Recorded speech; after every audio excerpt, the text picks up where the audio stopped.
सीधे ऑडियंस से सवाल लेना चाहते हैं, क्योंकि बहुत सारे लोग हैं जो सवाल पूछना चाहते हैं। आप पूछिए पहले, मेरे माइक मेरे पास है। मैं ये कहना चाहता हूँ कि हम लोग इस बात को मानने को तैयार क्यों नहीं है।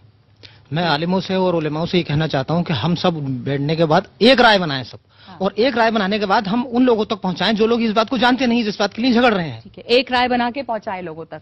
मेरा कहना है कि हमारे पैनलिस्ट में कुछ कोर्ट से भी, फैमिली कोर्ट से भी केसेस लड़े हैं, तो मैं उनसे क्वेश्चन करना चाहता हूं कि आपके सामने जब ऐसे केसेस आते हैं तो आप उनके कारणों को जानकर उन पे विचार करने की बजाय आप ये कहना चाहते हैं कि ट्रिपल तलाक होना चाहिए कि नहीं होना चाहिए। ठीक है, आप ये पूछना चाहती हैं यास्मीन फारूकी से। यास्मीन, आप जवाब देना चाहेंगी इसका कि आप फैमिली कोर्ट में भी काम कर चुकी हैं, तो आप क्या काउंसलिंग करती हैं वैसे में जब इस तरह के केसेस आते हैं 3 तलाक के? तब प्रॉब्लम यह है, नगमा के फैमिली कोर्ट में कहीं पे भी खुला के लिए कोई गुंजाइश नहीं छोड़ी है लोगों ने।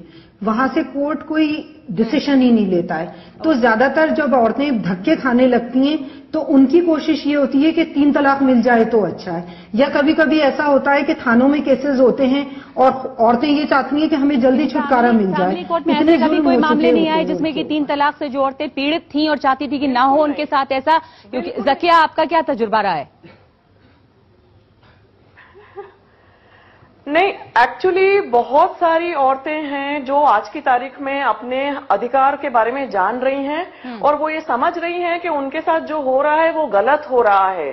तो ये जो पितृसत्ता जो हमारे समाज में हावी है, पुरुष प्रधानता जो हावी है, उसके चलते 3 तलाक हो रहा है, ये बात औरतें बखूबी समझ रही हैं। और यास्मीन जी की बात से मैं बिल्कुल सहमत नहीं हूं।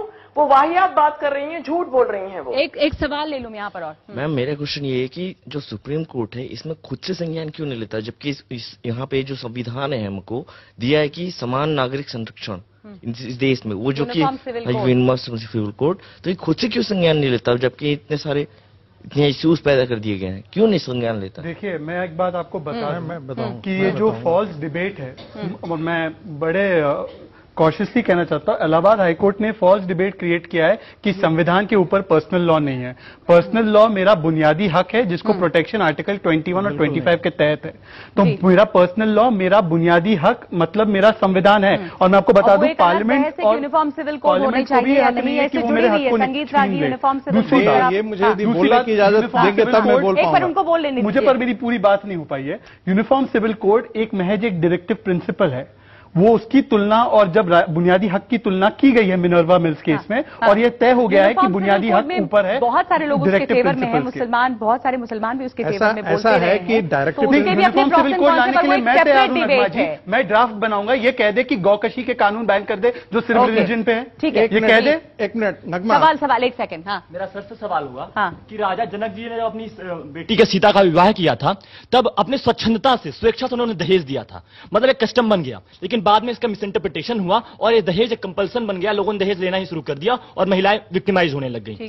तो दहेज को हम लोगों ने इसको बैन कर दिया, टोटल बैन कर दिया। मैं मानता हूं होगा कुरान। दहेज बैन कहाँ है? दहेज एबॉलिशन, डॉरी। दहेज तो समाज में तो है ही, उसको लेकर फिर हमारा पॉइंट है, यही तो पॉइंट है। दहेज दिया बेचारा, दहेज दिया, बैन किया तो यहाँ भी बैन होना चाहिए। ठीक है, इनिशिएटिव लेना चाहिए। मैं अपने आप को उस लड़की के जूते में रखना चाहूंगा कि जो जिसको 3 बार कहा जाता है कि तलाक कबूल है, कबूल है, कबूल है, फिर उसको कहा जाता है तलाक है, तलाक है, तलाक है, फिर उसका तलाक पूरे समाज से हो जाता है। ना उसका शोहर, ना उसके अब्बाजान, ना उसको समाज जो है वो कबूल करता है, तो मुझे कबूल कौन करेगा? ऐसा कुछ नहीं, ऐसी गलतफहमी आप क्यों पालते हो? मेरा क्वेश्चन है कि जब शादी के लिए बोला गया है कि दोनों का डिसीजन होगा, लड़की के लिए भी बोला गया कि कबूल है तभी माना जाए, तो 3 तलाक या तलाक के ऊपर क्यों नहीं डिसीजन लिया कि दोनों का राइट, दोनों को बोलना चाहिए? प्रोविजन है। अब फिर से ब्रेक लेने का वक्त आ गया, पर अब एक छोटा सा जवाब देंगे कि दोनों की रजामंदी होनी चाहिए, इसके ऊपर गौर करना है, जरूरी है। जो तलाक का तरीका कुरान और हदीस के मुताबिक है, जो कुरान का तरीका कुरान और हदीस के मुताबिक है, उसमें आर्बिट्रेशन, उसमें गवाह, उसमें घर वालों को सबको बिठा के तलाक होगी।